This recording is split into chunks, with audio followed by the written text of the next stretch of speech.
Hello સૌ હરિભક્તોને જય સ્વામિનારાયણ। કહેવાય છે ને કે દુનિયા ઝુકતી હે, ઝુકાના વાળા ચાહીએ। યુએઈના અબુધાબીમાં BAPS હિન્દુ મંદિર બન્યા પછી એવા કેટલાય પ્રસંગ બની ગયા કે જે ક્યારેય ન બન્યા હોય। મુસ્લિમનો મુખ્ય તહેવાર રમઝાન જેવા કાર્યક્રમો એ પણ શુદ્ધ શાકાહારી ભોજનથી ઉજવાયો હોય। એવો જ એક પ્રસંગ કે ઇવેન્ટ 24મી નવેમ્બર 2024ના દિવસે અબુધાબી મંદિરમાં ઉજવણી। સામાન્ય રીતે આમ લોકોની બર્થડે પાર્ટી, ફેમિલી ફંક્શનથી લઈને મોટી મોટી કંપનીઓની પાર્ટી કે મીટિંગ અથવા તો કોઈ રાજકીય પાર્ટીની મીટિંગ કે ડિનર પાર્ટીઓ હંમેશા મોટી મોટી હોટેલોમાં આયોજિત થતું હોય છે અને આવી પાર્ટીઓમાં શું શું હોય છે એ આપણે સૌ જાણીએ જ છીએ। પણ લિમિટલેસ હોરાઇઝન્સ થીમ હેઠળ આયોજિત India global forum leaders dinner event, સહયોગ અને નેટવર્કિંગની સાંજ માટે ભારત અને મધ્ય પૂર્વના પ્રતિષ્ઠિત નેતાઓએ અબુધાબી BAPS મંદિરને પસંદ કર્યું હતું, જેમાં તેઓએ સાંસ્કૃતિક રીતે ઇવેન્ટ ઉજવીને સૌ સભ્યોએ સાથે ડિનર કર્યું હતું।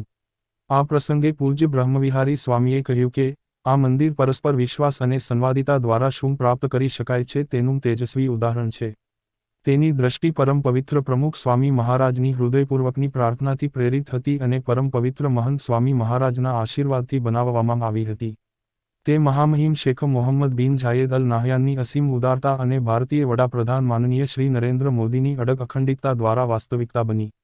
યુએઈમાં ભારતના રાજદૂત AC સંજય સુધીરે મંદિરના સાંસ્કૃતિક અને આધ્યાત્મિક મહત્વ પર પ્રકાશ પાડ્યો।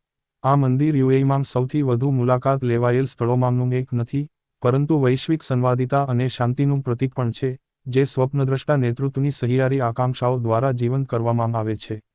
ઇન્ડિયા ગ્લોબલ ફોરમના સ્થાપક અને અધ્યક્ષ મનોજ લાડવાએ ટ્રસ્ટની થીમ પર ભાર મૂક્યો, વિશ્વાસ એ ભારત યુએઈના સમૃદ્ધ સંબંધોનો પાયો છે અને આ મહાન મંદિરનો પાયો છે। તે માનવતા અને પ્રકૃતિ વચ્ચેના સંવાદિતાનું પ્રતિનિધિત્વ કરે છે જેને બંને રાષ્ટ્રો જાળવવા ઈચ્છે છે।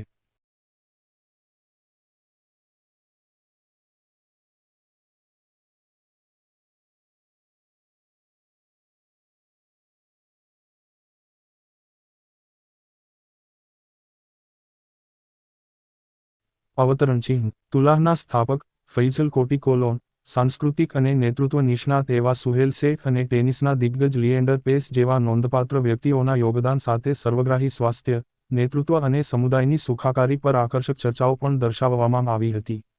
ફૈઝલ કોટિકોલોને પ્રાચીન સુખાકારી પ્રથાઓની પુનઃવિચારણા કરવાની હિમાયત કરી।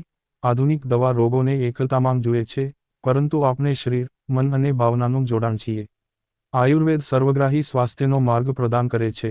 સુહેલ શેઠે સુખાકારીમાં આધ્યાત્મિકતાની ભૂમિકા પર પ્રકાશ પાડ્યો। સારા સ્વાસ્થ્યની શરૂઆત સારા આત્માથી થાય છે। BAPS મંદિર હિન્દુ જીવનશૈલીને પ્રતિબિંબિત કરે છે અને આજના વિશ્વમાં આધ્યાત્મિક ઉપચારના ઓએસિસ તરીકે સેવા આપે છે। તે આ રણમાં સૌથી સાચું ઓએસિસ છે।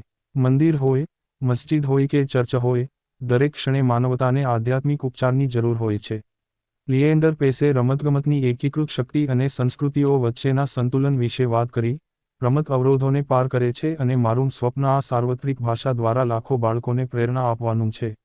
પશ્ચિમી નવીનતાઓને પૂર્વીય શાણપણ સાથે સંતુલિત કરવામાં સફળતા રહેલી છે। India global forum leaders dinner પ્રસંગે પ્રભાવશાળી સંવાદોને પ્રોત્સાહન આપ્યું, જે પ્રદેશની પ્રગતિ અને સહયોગ પ્રત્યેની પ્રતિબદ્ધતાને મજબૂત બનાવ્યું। અને ઇન્ડિયા ગ્લોબલ ફોરમના તમામ લીડર્સ સભ્યોએ મંદિરમાં શુદ્ધ શાકાહારી ભારતીય વાનગીઓનું ભોજન ગ્રહણ કર્યું હતું। અને હરિભક્તો આવા જ BAPS સ્વામિનારાયણ સંપ્રદાય, મંદિર અને મહંત સ્વામી મહારાજને લગતા અવનવા અને લેટેસ્ટ સમાચાર જાણવા માટે અમારી યુટ્યુબ ચેનલને સબસ્ક્રાઇબ કરીને બેલ આઇકોન જરૂરથી પ્રેસ કરી દેજો। સૌનો આભાર। સર્વ ભક્તોને જય સ્વામિનારાયણ।